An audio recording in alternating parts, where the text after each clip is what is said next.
So what does it mean to investigate the dark web or the deep web? And a lot of people think that the dark web is something different than the internet. We have a client we're working with now that has a lot of potential hidden assets based on various events in their life. And part of the interest is to search the dark web. And that was their request. And certainly that's part of what we do. That's part of OSINT. It's part of a standard investigation. But the thing to keep in mind is the word dark web is something that's really only used by the media or by the public. There's really not such thing as the dark web. What the dark web refers to, it's kind of like the people love to hear, phrases that sounds like James Bond or, some kind of secret covert type thing. The dark web is simply parts of the internet that is not showing up on Google. That's basically what it is. It's the pieces of the internet, websites, documents, data that's not easily searchable.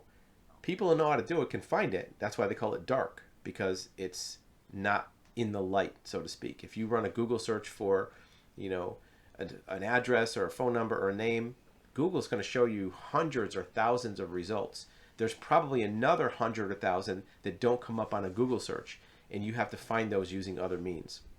So it's not a separate place. It's still part of the same internet. It's just the method of accessing it is different than just a standard Google search. A lot of people think Google shows everything on the internet.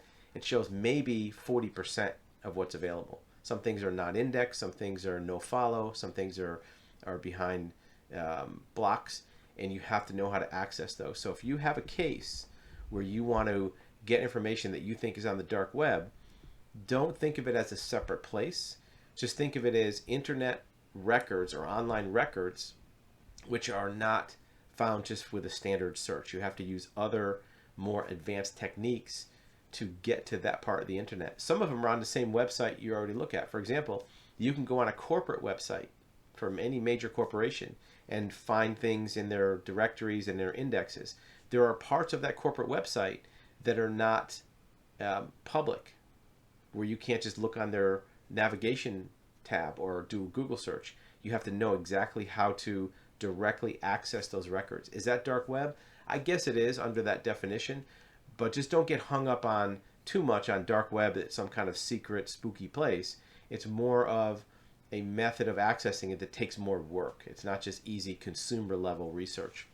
You have to have more advanced skills to get it. Hopefully that helps answer the question. If you have more information you need, click the link below.